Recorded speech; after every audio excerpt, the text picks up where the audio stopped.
El doctor no necesita presentación. Voy a leer brevemente su currículum vitae. Es doctor en Ciencias Jurídicas y magíster experto internacional en Derechos Humanos y Derecho Internacional Humanitario, investigador, asesor y conciliador en crisis internacionales, profesor internacional de posgrado, escritor de varios libros, proyectos legislativos y editoriales, con actividades en favor de la infancia declaradas de interés legislativo por la Comisión de Derechos y Garantías del Honorable Senado de la Nación. A su vez, también el doctor Romano se desempeñó como juez en la provincia de Buenos Aires, embajador de la Nación y emisario presidencial para cuestiones de Estado de la República Argentina. A su vez, también les facilito la página web del doctor, www.carlosantonioromano.com. Bueno, sin más, el doctor va a disertar sobre esta jornada. Buenas tardes, un placer volver a la asociación. Hoy comentaba que fue mi última charla presencial antes de la pandemia, y bueno, hemos vuelto con el mismo interés, aunque con cosas diferentes, porque esto es semipresencial y sé que hay más gente allá que aquí. Como bien decía el doctor Fernández Cora, que me agradezco la presentación, en mi página web van a poder descargar el PowerPoint. Intenté hacer no una charla para que digan que hablan, sino producto de una investigación que la pueden bajar de allí y la pueden utilizar. Con la antesala, sé que por lo común se sube gente a veces que no pertenece al campo del derecho. Tal vez lo que quiero decir es que muchos que están allí del otro lado escuchando conocen el derecho internacional humanitario más de lo que les parece. Conocen más de derecho internacional de los derechos humanos más que les parece. ¿Podemos pasar el PowerPoint?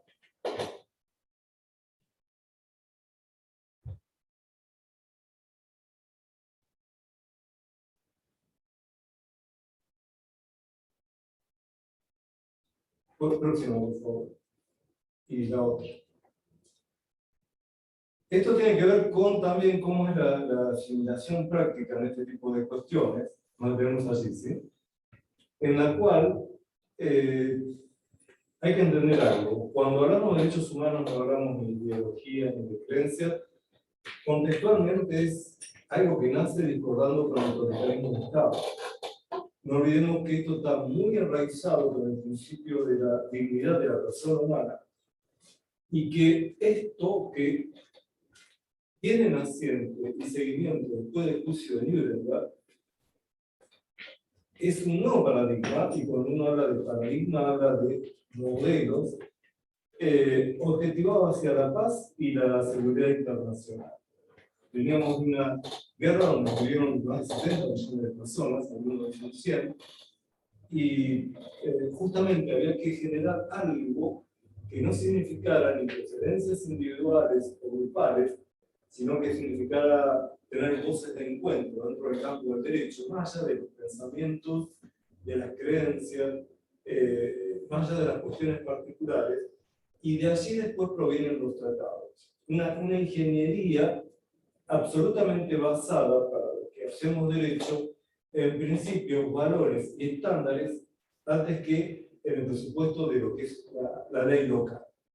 Y que esto a su vez se armonizó en algo que da para debate, y sé que lo hay mucho, en perspectivas. Nosotros en derechos humanos no solamente marcamos estas declaraciones de principios, sino que marcamos cuándo ocurre un paradigma, por ejemplo el paradigma de niñez, y cuándo ocurren perspectivas. Perspectivas no viene, si bien en latín significa perspicere, en realidad fue tomado de las artes gráficas. Es cuando yo quiero dibujar una ventana y de pronto no la hago como la estoy viendo, sino como quiero que se signifique, que se vaya a ver con ese sentido de profundidad. Perspectiva es tender una mirada común que pueda ser anunciada y entendida. No saben lo importante que es, porque en derechos humanos manejamos perspectiva familiar, perspectiva de niñez, perspectiva de género. Esta alternativa nos lleva también al entendimiento, y perdonen que haga estas sugerencias, si no, no voy a poder adecuarme después a la especialidad. Los derechos humanos no confrontan entre sí, las perspectivas no confrontan entre sí, ni mucho menos los modelos caen. Es decir, son modelos construidos con voces de encuentro para nunca más caer. Interrogabilidad de derechos humanos. Pasamos a la próxima, por favor. Otra consideración que quería hacer es que cuando les hablo de crisis bélica, también estoy hablando de catástrofes. En realidad son las mismas situaciones de vulnerabilidad, los mismos grupos vulnerables que padecen primero, y tiene que ver con la disponibilidad que hay a raíz de una crisis de medidas de excepción. Tiene que ver con un acotamiento de los servicios públicos, un acotamiento de funciones esenciales que son productos de ese Estado y que, en definitiva, requieren alguna normativa que rodee. Las primeras normativas tienen que ver justamente con el jus ad bellum y el jus in bello. Es decir, esto que parece tan difícil se reduce rápido. El derecho a declarar una guerra y los derechos que ocurren en tiempos de guerra. En cuanto a lo primero, fue lo esencial, el origen mismo de la Carta de Naciones Unidas, que lo van a ver.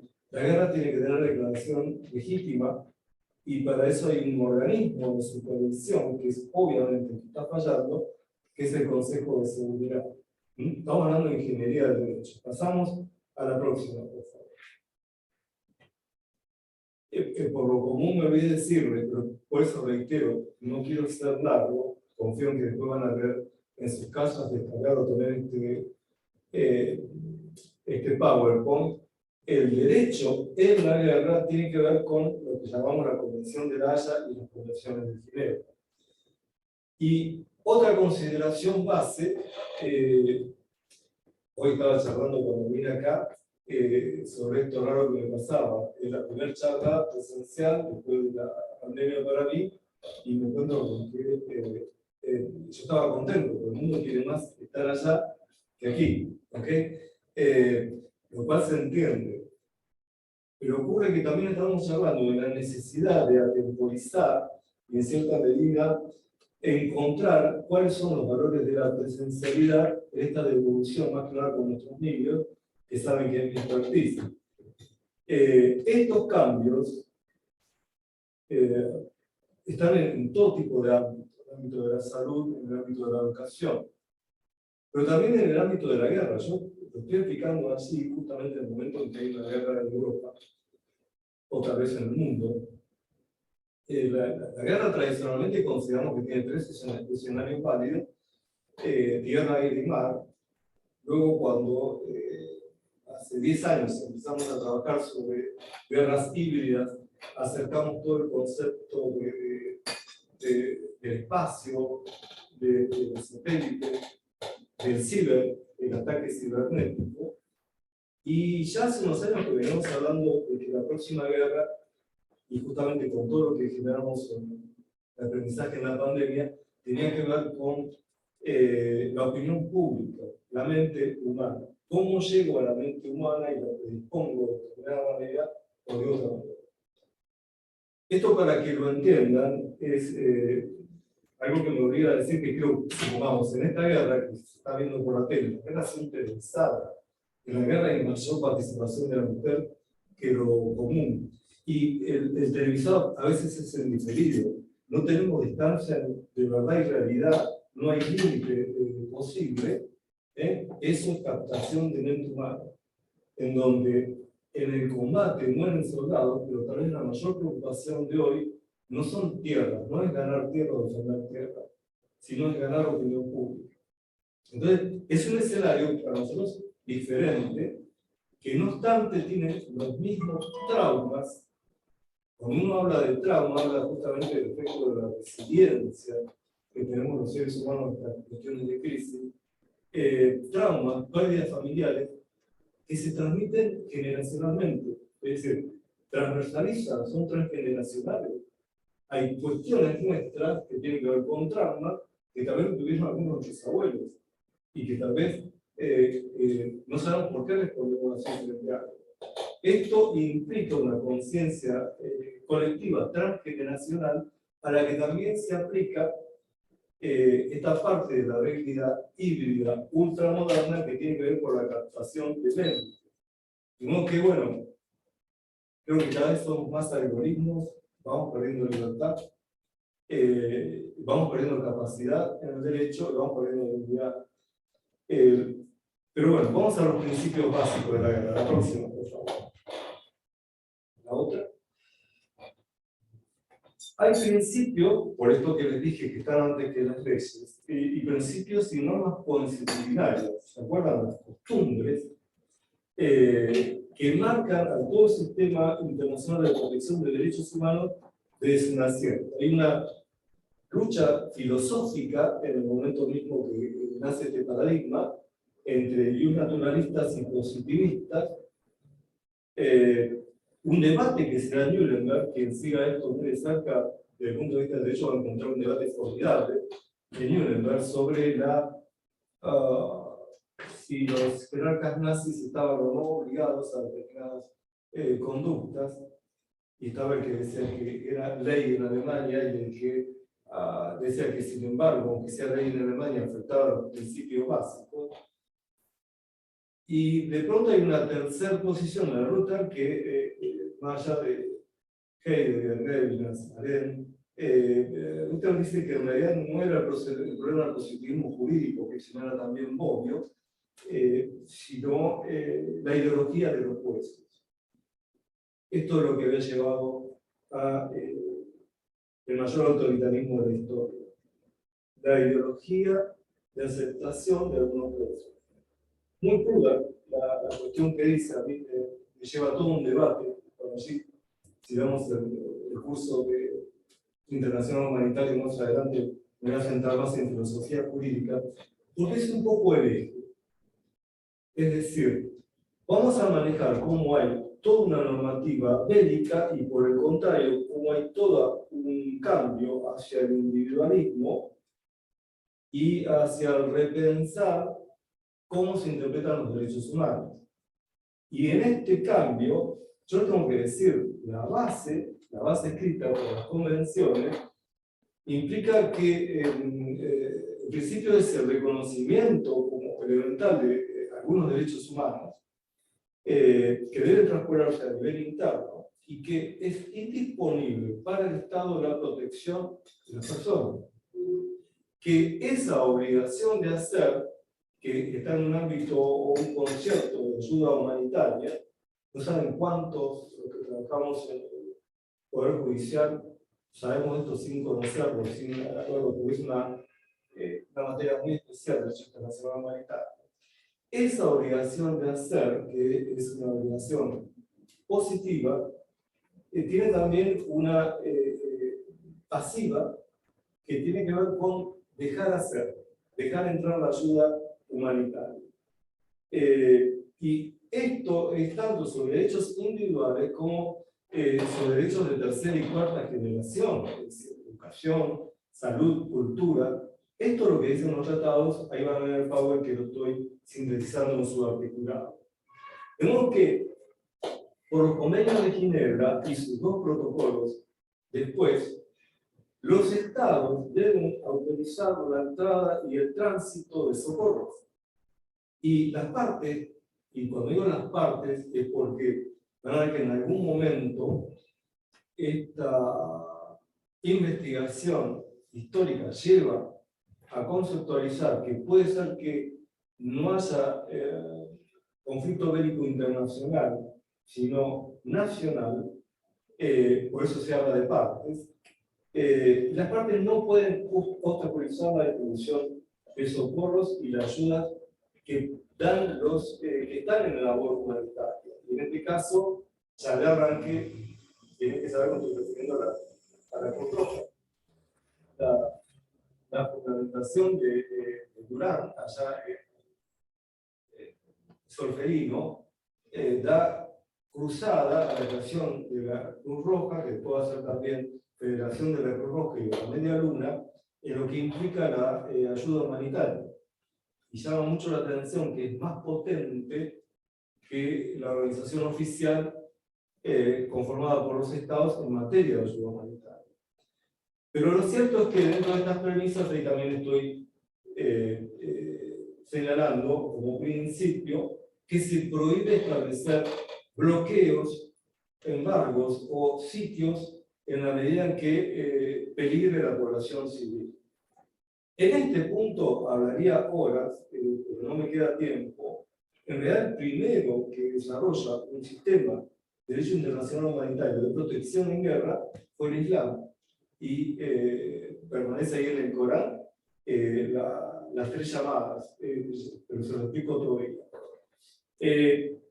Lo cierto es que dentro de ese contexto, 4 convenios de Ginebra y 2 protocolos adicionales, que después se dan en el 77, tienen en su artículo 4 como principios que debe haber protección sobre menores de edad y no puede haber pena de muerte cuando el hecho acontecido lo que se hubiese tomado menos de 18 años, y debe haber protección sobre toda forma de violencia sexual.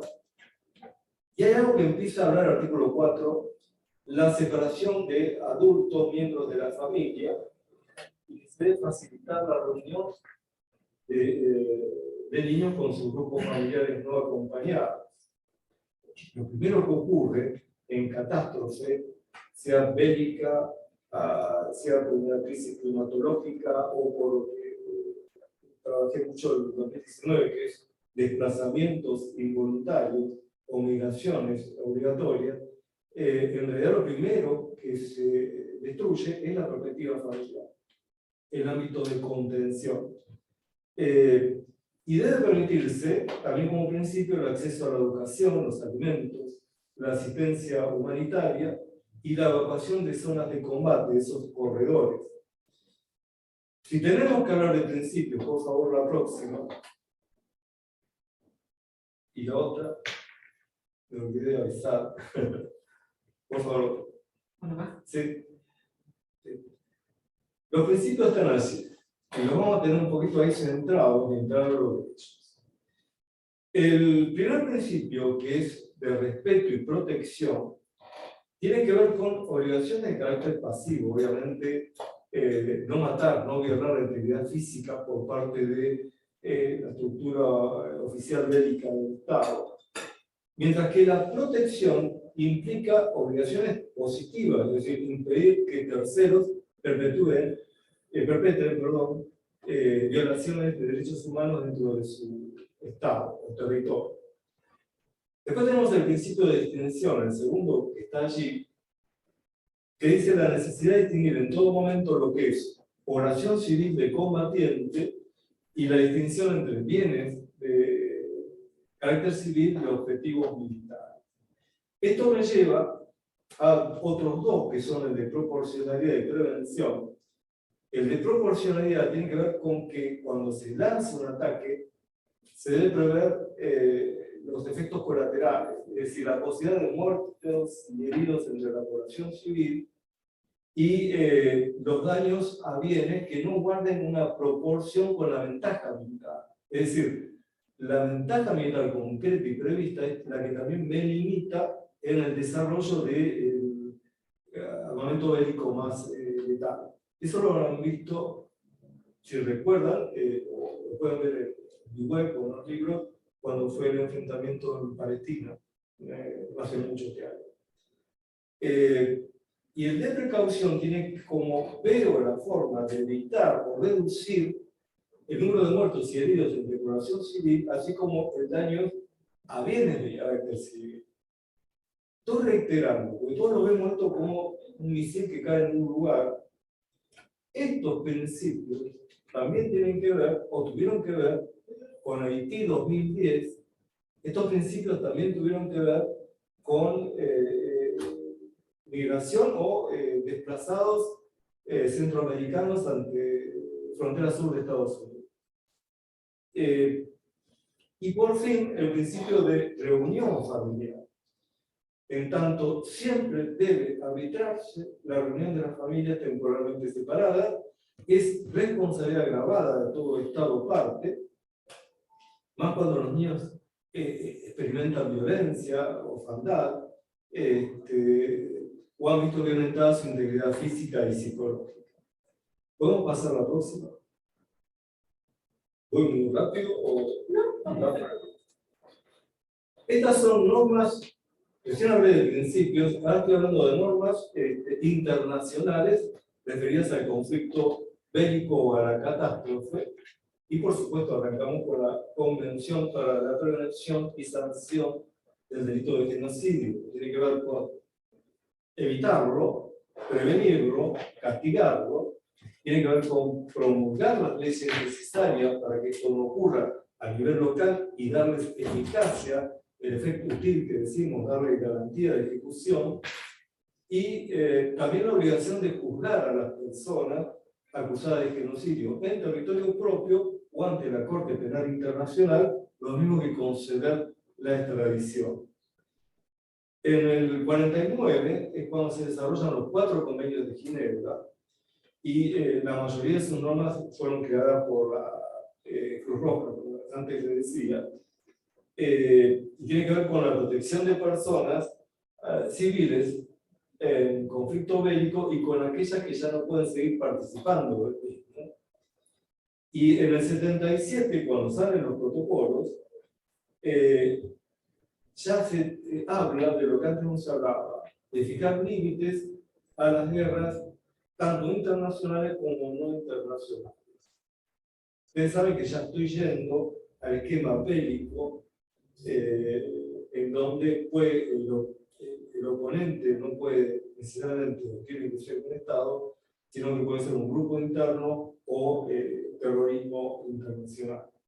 Ahí viene todo un cambio en la estrategia internacional que después les comento.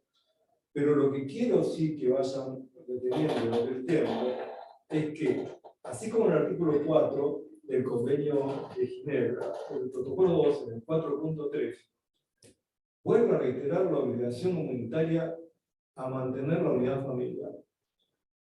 ¿Qué ocurre? Hay perspectivas que solo se pudieron analizar, o yo creo que los podemos analizar, los que estamos en trinchera, digamos, en situación de ver lo que produce la problemática del desplazamiento o la destrucción de la familia o la semi-orfandad, como a veces decimos.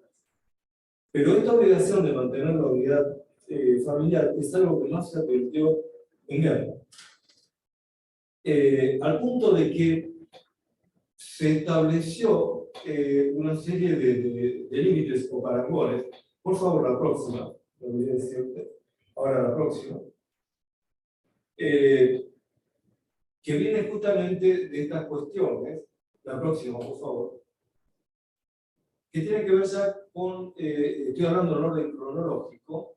Saben que después de todo esto tenemos sí a la Convención Americana de Derechos Humanos, con el artículo 27.1, que tiene que ver con mucho lo que trabajamos frente a una circunstancia de amparo o de habeas corpus.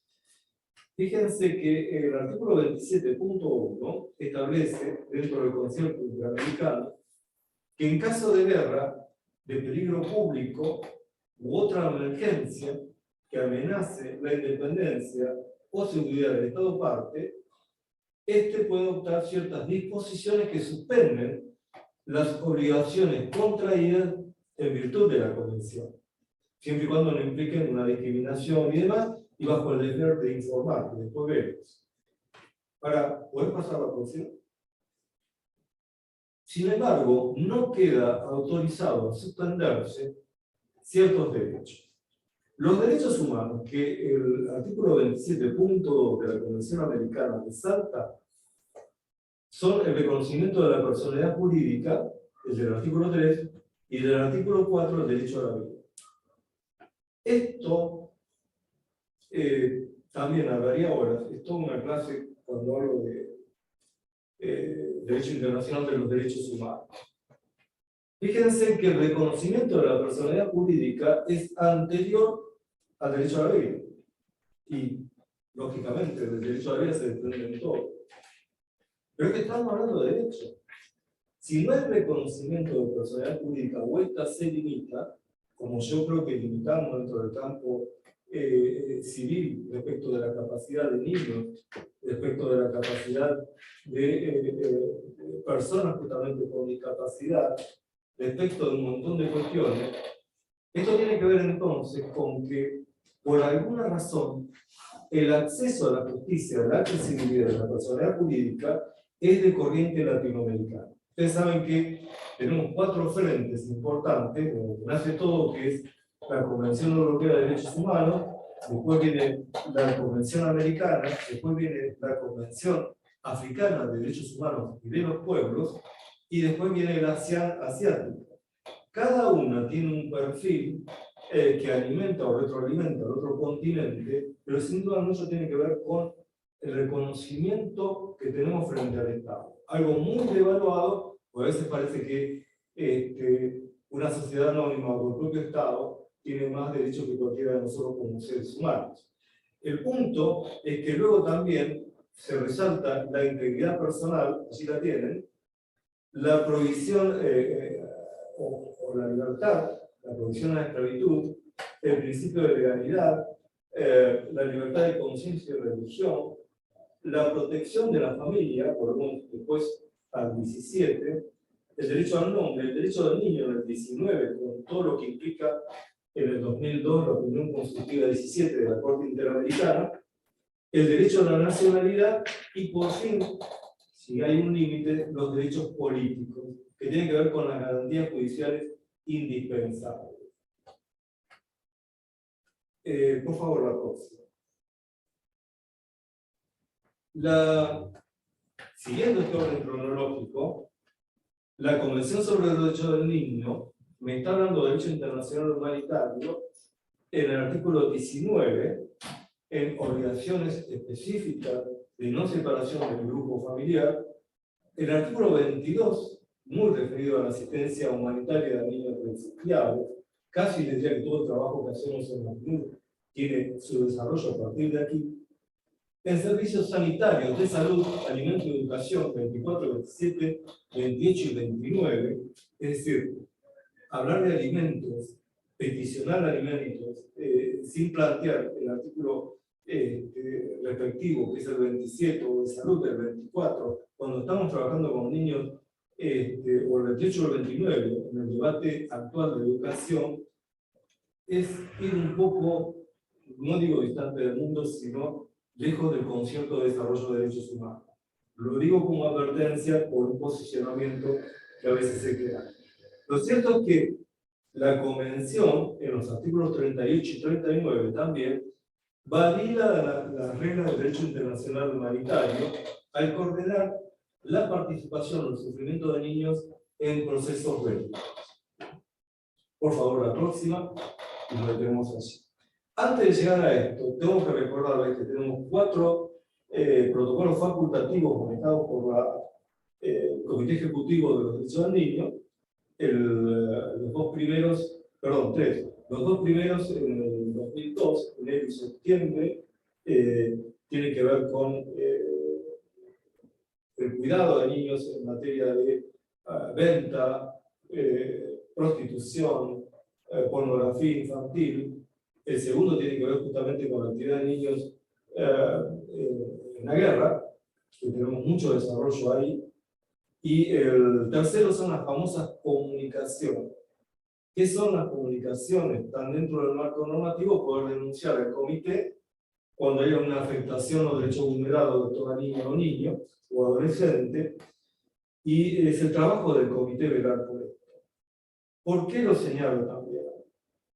La verdad que el sistema es tan disfuncional que no recuerdo que el Comité Ejecutivo de los Derechos del Niño haya sacado ninguna alerta temprana o preocupación de exigencia de oficio en materia de infancia con todo esto que está ocurriendo, como tampoco lo hubo en el 2003, según mi experiencia en mi gobierno.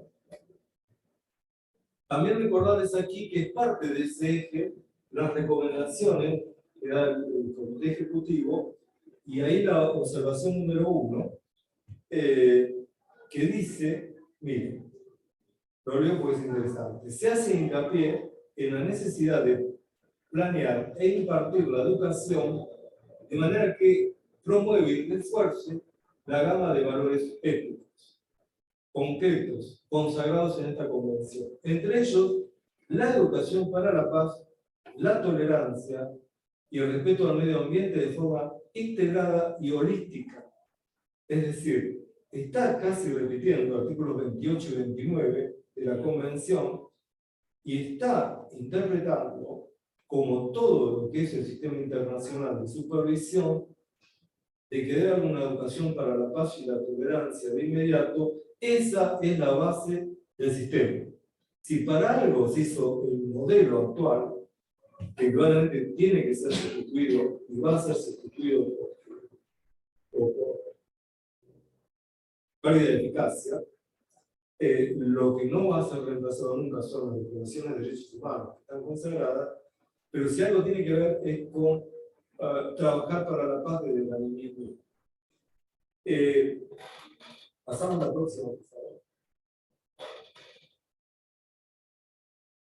¿Otra más? Ahí. Y me olvidaba también reiterar la observación número 5 del comité, en cuanto dice que la práctica de derechos humanos con respecto a niños no debe considerarse como un proceso caritativo. No consiste en hacer un favor a los niños. Los niños también son personas humanas con derechos humanos. Y de paso, como decimos acá, de paso cañazo, traigo a colación la resolución 60-251 del año 2006, que es cuando la Asamblea General decide concederle al Consejo de Seguridad, yo diría, las mejores herramientas, ya que dice que este Consejo de Seguridad, ustedes saben que está conformado por 15 naciones, 5 con derecho a veto, debe promover el desarrollo de derechos humanos, debe ocuparse de situaciones que violen derechos humanos. Es como que ir hacia una cultura de paz y concientizar en materia de derechos humanos es máxima preocupación desde siempre en el sistema internacional. ¿Pasamos ya? Sí. ¿Otra más? ¿Verdad? Ahí. No, volvemos para arriba, por favor.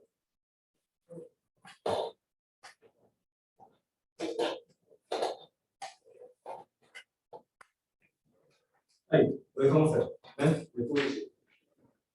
Hay algo también que van a ver en el PowerPoint completo, que lo pueden descargar de la web, que tiene que ver con ese artículo 27 dentro del sistema interamericano, antes de pasar a lo que es la jurisprudencia a nivel internacional. Ese artículo 27 tiene establecido de cuándo puede haber un estado de excepcionalidad, y es lo mismo que en cualquier municipio o en cualquier entidad local. Esto tiene que ver con razones que en cierta medida implique adoptar pérdidas de derechos humanos en alguna alternativa o limitación que debe ser proporcional, tener un plazo, un tiempo, y que de ninguna manera puede ser incompatible con el resto de las declaraciones de derechos humanos consagradas en las convenciones. Lo cual esto impone que no se puedan generar bajo discriminación y que siempre se preponderen los derechos humanos. ¿Se acuerdan que les había dicho que no hay confrontación de un derecho humano con otro, lo mismo que no hay confrontación de un modelo sobre principio? Esto se llama que el juez, a quien le vamos a plantear la cuestión, debe preponderar, porque en tanto se levanta un derecho para esa emergencia, se disminuye otro, e inmediatamente después lo vuelve a su lugar. Ese es el ABC de judicializar una cuestión a nivel internacional. Y en esto tiene que ver mucho también lo que pasamos en pandemia. Ahí lo llevo, si quieren ver en la web, cuando hablo de la resolución 120 de marzo del 2020, en donde justamente establece esas pautas. Estamos frente a una excepcionalidad, debe tener un tiempo, un plazo prefijado, las medidas deben ser proporcionadas, no una desmejora, sino para un mejoramiento de las circunstancias que quiero paliar, y no deben nunca ser ni discriminatorias ni contrarias a las demás obligaciones que impone el derecho. Esto, en la resolución 120, que los invito a ver, tiene que ver también con que cuando se suspenden este tipo de garantías, al primero que se debe informar, por lo menos dentro del sistema interamericano, es al secretario general, para que a su vez informe a todos los estados que en algún estado miembro están suspendidas estas garantías. Y tiene su correlato con el artículo 28 de nuestra Constitución Nacional. Yo siempre recomiendo, cuando estamos frente a una cuestión de amparo o habeas corpus, no debemos perder de vista ni el 27 puntos de la Convención Americana, no debemos perder de vista el artículo 29 y 30 de la Convención Americana, que dice cómo se interpretan los derechos, y por supuesto, no debemos perder de vista el artículo 28, que habla de los principios, garantías y derechos. Estoy denunciando que estoy absolutamente implicado en un tema de monismo, como le llamamos, porque considero que hay un solo sistema de derechos. Esto de que hay dos derechos que caminan diferentes y que primero me preocupa el derecho local, no me va a permitir nunca gestionar la unidad de principios, valores y estándares a nivel mundial, jamás. En cuanto a la jurisprudencia latinoamericana, es muy importante en esta materia. Latinoamérica lamentablemente se ha visto muy ensangrentada por conflictos internos más que entre estados. Y, por favor, la próxima.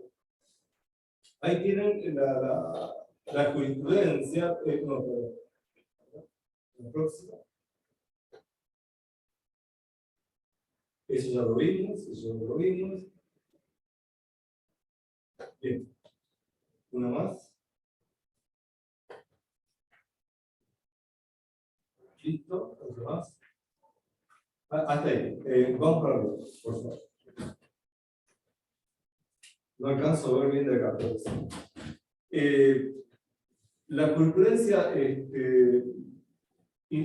sí, ¿puedes subir? Sí. Me interesa que lo vayas registrando ya como más para arriba. ¿Más? ¿Más?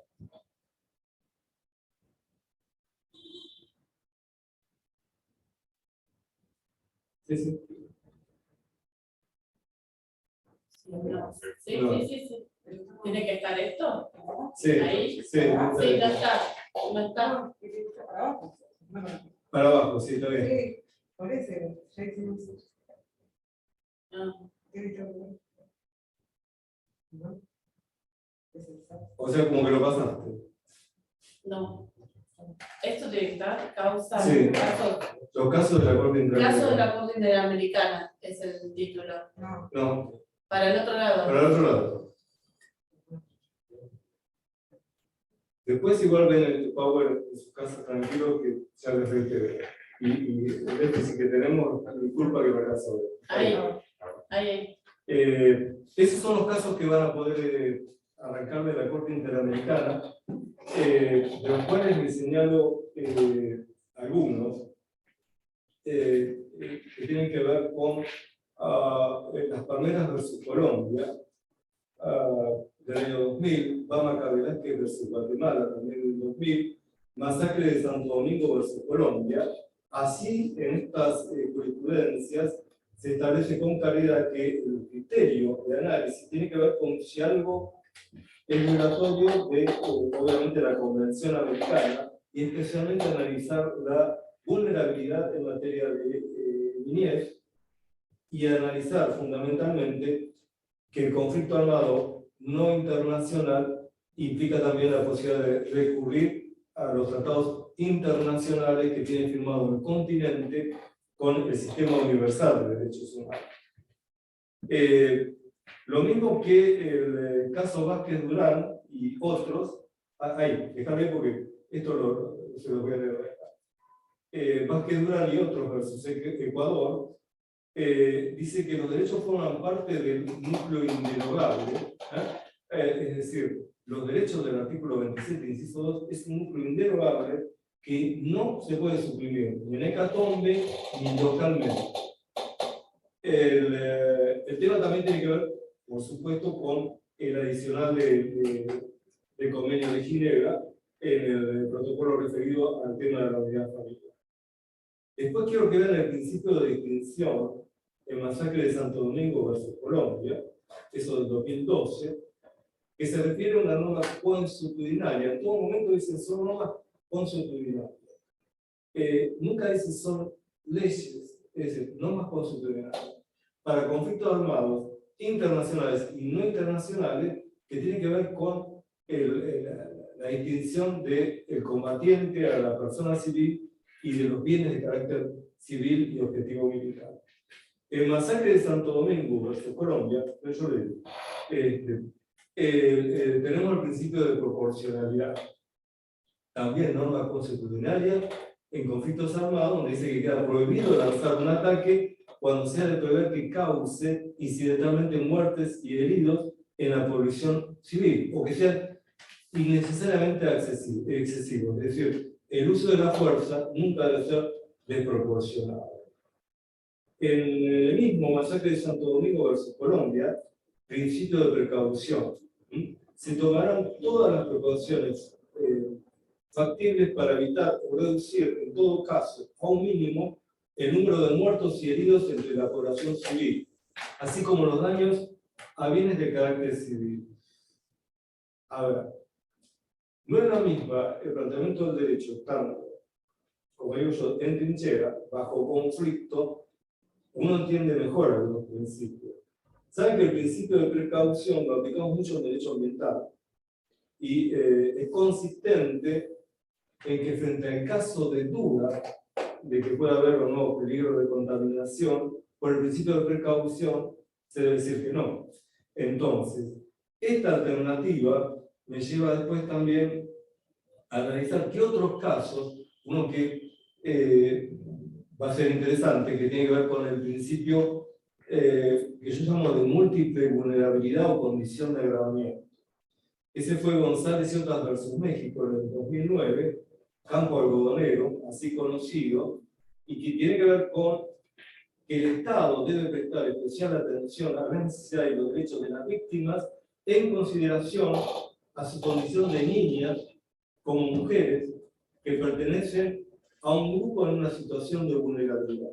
Triple vulnerabilidad en este caso, en donde el Estado debió exacerbar todos los medios a su alcance para ubicar a esta chica desaparecida. México, después les voy a comentar, tiene una responsabilidad también de noticiar a la humanidad por las tristes experiencias de los desplazamientos obligados de centroamericanos hacia la frontera sur.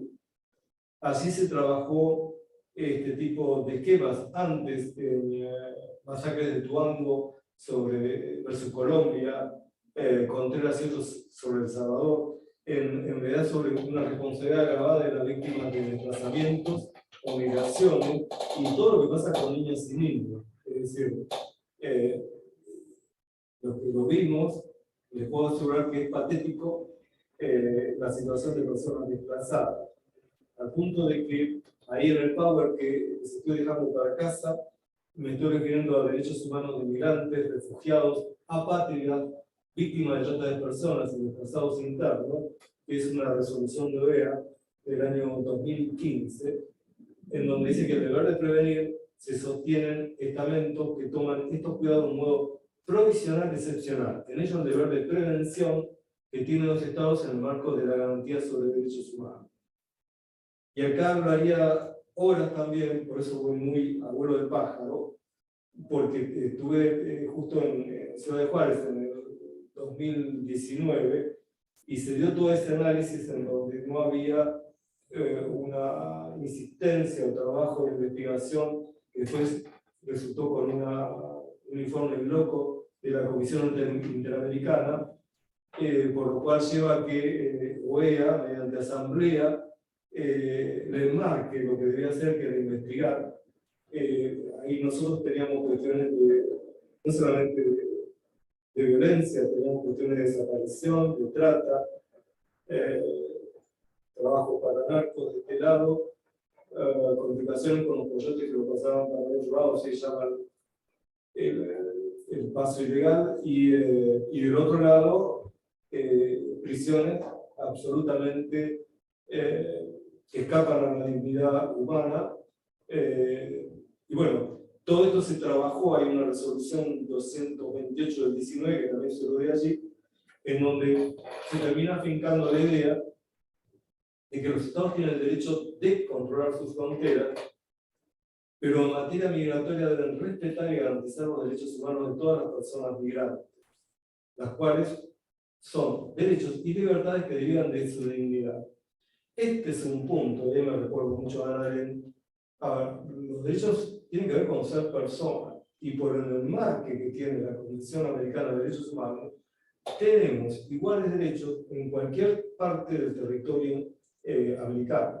De modo que, por eso, la afectación a la dignidad de la persona humana, y fíjense ahora en la reunión de las cumbres de las Américas, junio del 22, habla de promover las condiciones políticas, económicas, de seguridad, sociales y ambientales, para que la gente lleve vidas pacíficas, productivas en sus países de origen. La migración, dice, debería ser una elección voluntaria, informada, y no una necesidad. El manejo humanizado de la frontera es algo que incluso prometió Estados Unidos para dar mayor eficacia y justicia a esa situación del asilo en frontera. Esto es muy reciente, hace pocos días. En cuanto, ya para ir cerrando, no puedo negar mi condición de crítico. Cuando di la tesis hace mucho, la tesis doctoral tenía que ver justamente con la disfuncionalidad del sistema internacional. Me pasó que justo dejaba de ser juez y me metía en el campo, ya estaba en el campo académico, pero ahora encontraba ese conocimiento que da la práctica y la posibilidad de volcarlo con más tiempo y escribir más libros y demás.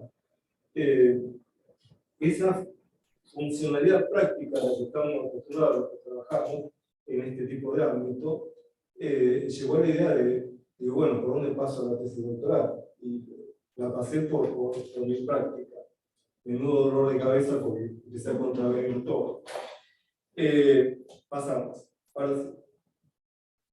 Esto tiene que ver con que se parte de un antecedente convencional, que es la Convención Americana, la Carta de Naciones Unidas, y que en el preámbulo fundamentalmente habla de mantener la paz, una paz justa, mediante o sobre la base de la tolerancia y el uso de los medios previstos por el derecho internacional. Es el fundamento base de este paradigma. Rodolfo Vigo, que es un gran filósofo argentino, recuerda que este paradigma vino a sustituir el propio de la Revolución Francesa, más marcado por el individualismo, y yo no alcanzo nunca a escribir en tus libros. La razón de este paradigma tiene que ver con la paz. Por favor, la próxima. Nosotros tenemos, justamente por eso, derecho a un orden internacional, y por eso también tengo que recordar que en el 48 sacamos la Declaración Universal de Derechos Humanos, que es bellísima, en la cual dice el artículo 28 que tenemos derecho a que se establezca un orden internacional donde nuestros derechos, valga la redundancia, y libertades estén plenamente efectivizados, vuelta ejecutiva. Es decir, no declares un derecho al cual después no te vas a ocupar en su ejecución. Y fíjense que ahí también dice que toda persona tiene deberes respecto a la comunidad. De modo que les diría que la base esencial estaría allí del paradigma, y el derecho a la comunidad, que es algo que trabajé en Derechos Humanos de los Pueblos el año pasado, en el libro, es muy importante entender. El anterior paradigma, y este, les reitero, creo que próximamente va a ser sustituido por otro, siempre y cuando sigamos teniendo un mundo, pero con los mismos valores estándar, bajo otra visión, menos Estado, más comunidad organizada, quizá, tiene que ver justamente con ese desarrollo. Pasamos a la próxima, por favor. Ahí está. Fíjense que desde cuándo podríamos decir que viene esta disfuncionalidad. Porque todos estamos agarrando la cabeza ahora con la injusta violación y avance de las tropas rusas sobre Ucrania. Pero también tenemos que recordar que después de las Torres Gemelas, hay un antes y después en el sistema mundial que tiene que ver con combatir a un enemigo formidable de la efectividad y poco visible, pero que lamentablemente lleva a una decisión que yo personalmente cuestiono. Es decir, en 2003 yo tenía que partir a Medio Oriente y justamente planteaba cuándo podía haber una declaración unilateral de guerra sin refugiar a niños, sin refugiar a personas débiles, y de cuándo podía haber una declaración de guerra que no fuera legitimada por el Consejo de Seguridad. Y ahí está el problema, ahora van a ver. Kofi Annan, en el 2005, recuerdan, el secretario general ganés, hablaba de la necesidad de conformar un sistema internacional con una seguridad colectiva eficaz, y ya estaba diciendo que había necesidad de modificar mínimo el Consejo de Seguridad.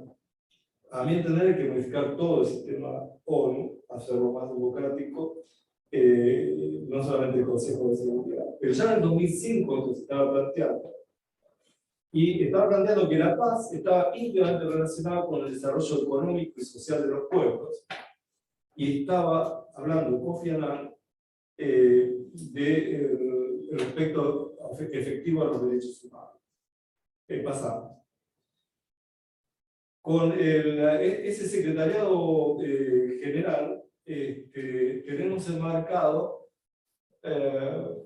claramente la necesidad de pasar de una cultura de la reacción a la cultura de la prevención. Y ahora van a ver por qué termino con la propuesta de tesis. Resulta que en la cumbre del 2005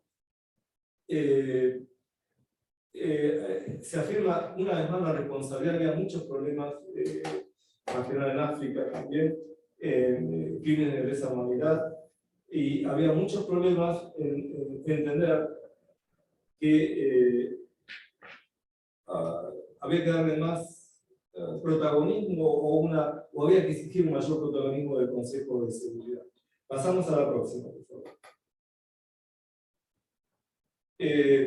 Nos quedamos un poco allí. Antes tengo que decir, artículo 34, lo tengo aquí y va para ustedes. La función, según la Carta de las Naciones Unidas para el Consejo de Seguridad, tiene que ver con ubicar, investigar controversias que puedan provocar alguna fricción en el campo internacional o dar origen a una controversia mayor. Justamente porque el Consejo de Seguridad es la parte ejecutiva, operativa, en el cuidado de la paz general. Y para eso tienen que recomendar métodos, si es que ya están las partes con un método de negociación, si no tienen que recomendarlo, e incluso autoriza al empleo de la fuerza, que eso lo ocurrió en Kosovo, y tiene que ver con hace 23 años, en el caso de que no sirva los arreglos de paz. Negociar en el marco internacional sobre una cuestión bélica o de catástrofe es muy complicado si no hay una cultura de paz antes. Lo que les digo es que si he visto desarrollar protocolos, miren que como juez he visto cambiar, desarrollar mucho y muy buenos protocolos, ¿verdad? No se imaginan lo que es el desarrollo estando en crisis bélica. Es como que ahí se entran a prender todas las luces y que pasa algo que siempre digo. Ojalá los protocolos los pudiéramos desarrollar en tiempo de paz pensando que ya estamos en la crisis. Eso es el corazón de la tesis mía. Pero llegando al Consejo de Seguridad, les recuerdo que son 15 estados y que hay 5 que tienen veto y que el problema está en el veto de esos 5 que indudablemente tienen que ver con tienen que ver con limitar la actuación de este Consejo hacia lo que debe ser. Conclusión. Si leen ahí, yo tomé de, justamente por eso le decía, los protocolos de guerra.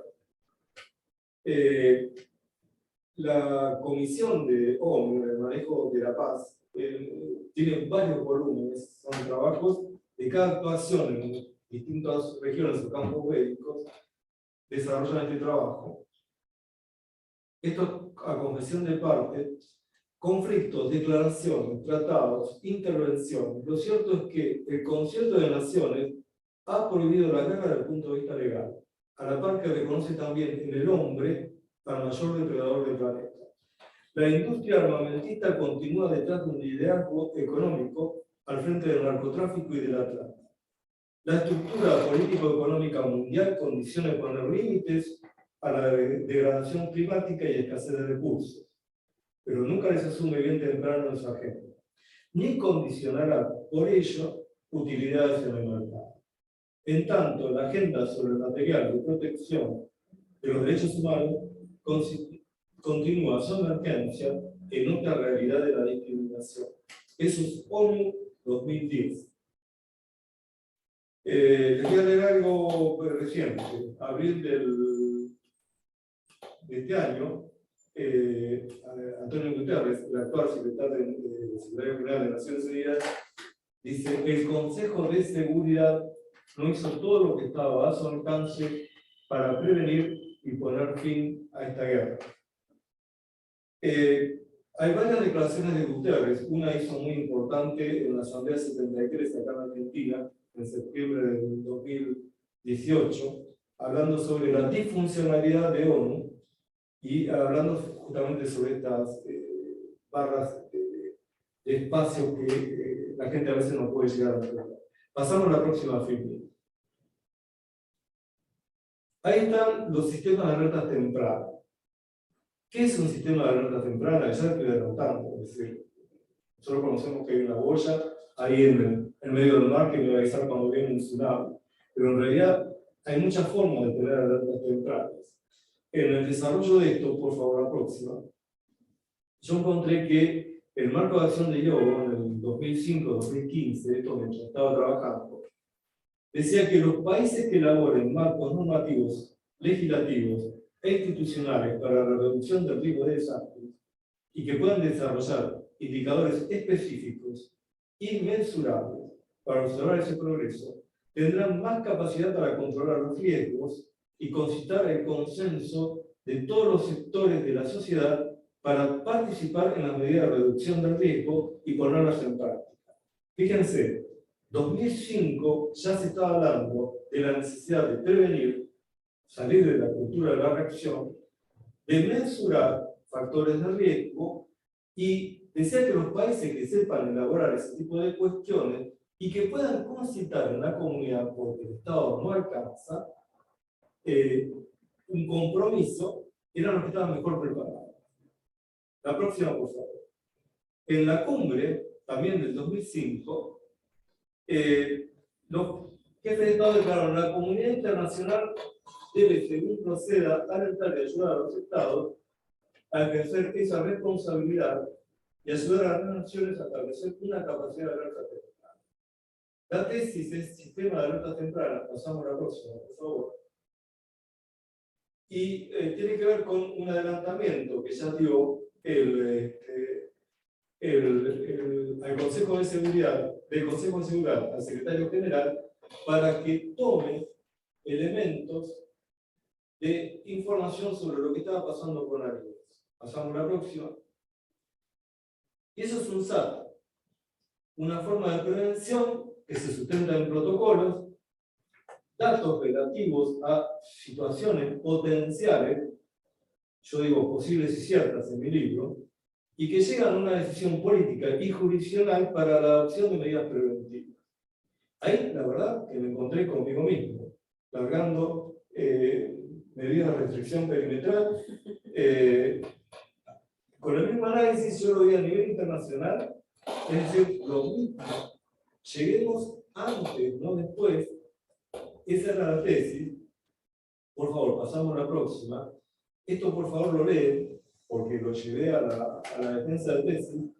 Esto de la Conferencia Internacional sobre la Alerta Temprana en Alemania, y habla de la necesidad, como factores, de incluir una gobernabilidad adecuada y arreglos institucionales, analizar un enfoque de amenazas múltiples, la participación que tienen allí las comunidades locales, la consideración de perspectiva de género y diversidad cultural, a lo cual después agrego 4 elementos, que es el conocimiento de riesgo, el seguimiento técnico de esa alerta, la comunicación y difusión de las alertas. Quien haya ido a algún país que recibe huracanes habrán visto que aparecen incluso en los celulares, está preparado para eso, y la capacidad que tiene de responder la comunidad.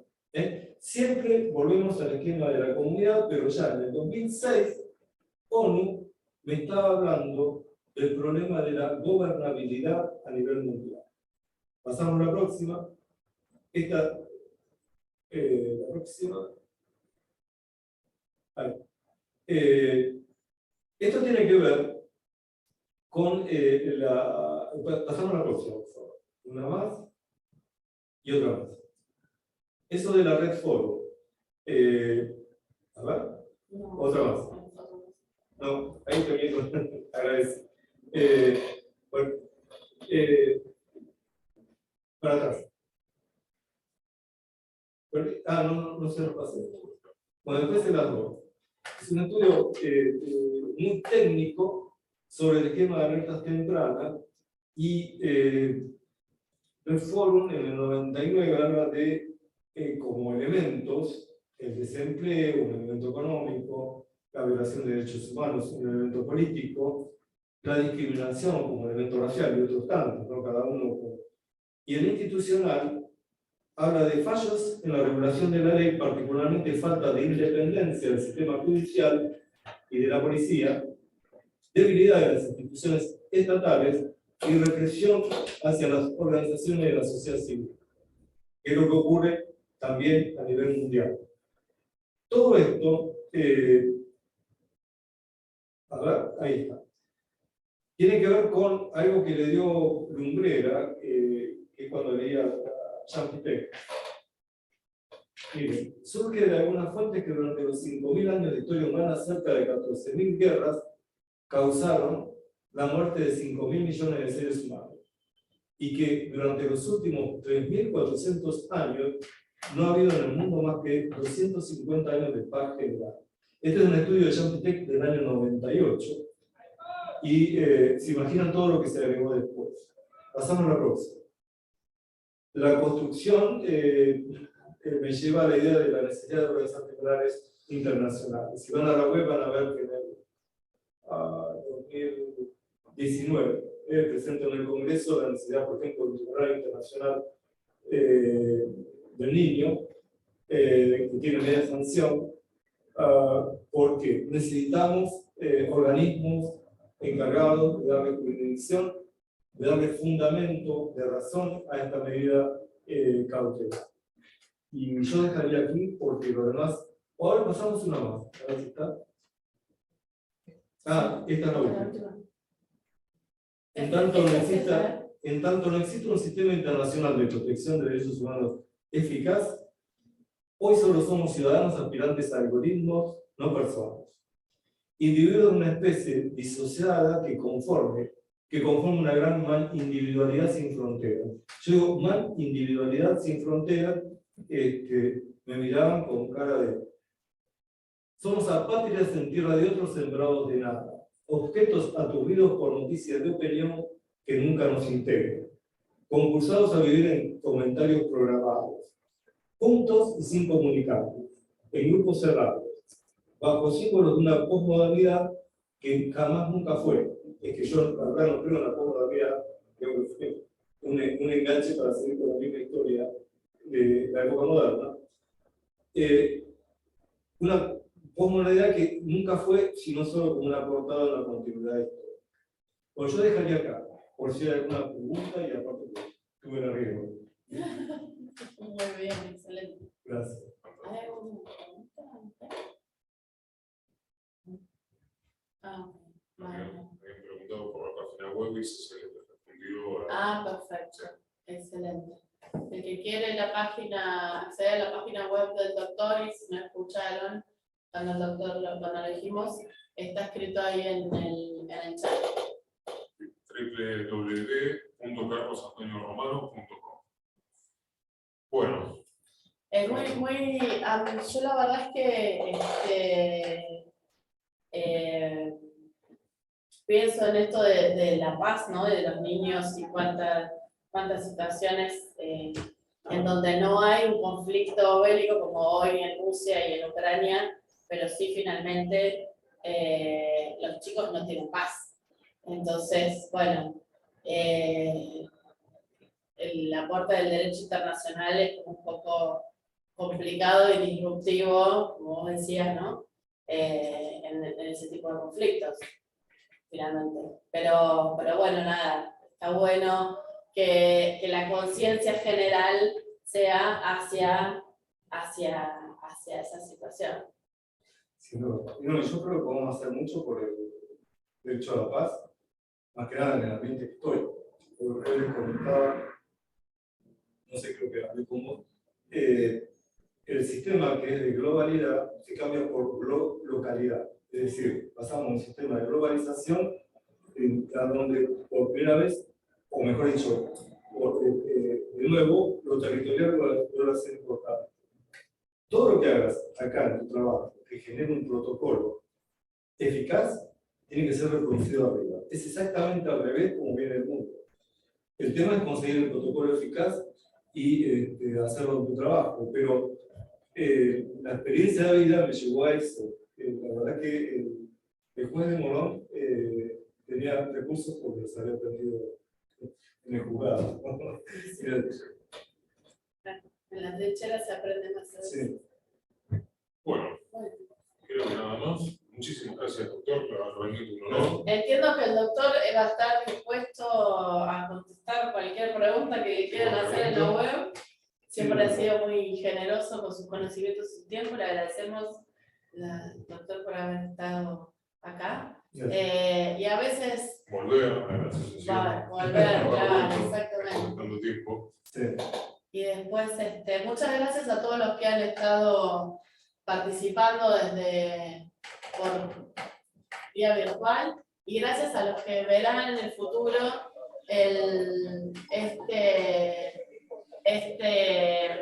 esta grabación a través de la página web y a través del canal de YouTube de la Asociación de Magistrados. Los invitamos siempre a que estén atentos a todas las novedades que vamos incorporando. Muchas gracias. Gracias a todos. Y seguramente nos vemos el día 29 en la jornada sobre derechos humanos a la paz. También en este mismo horario, a las 15 horas. Después usaremos las invitaciones de arriba. Bueno, nuevamente, Gracias. muchas gracias a todos. gracias.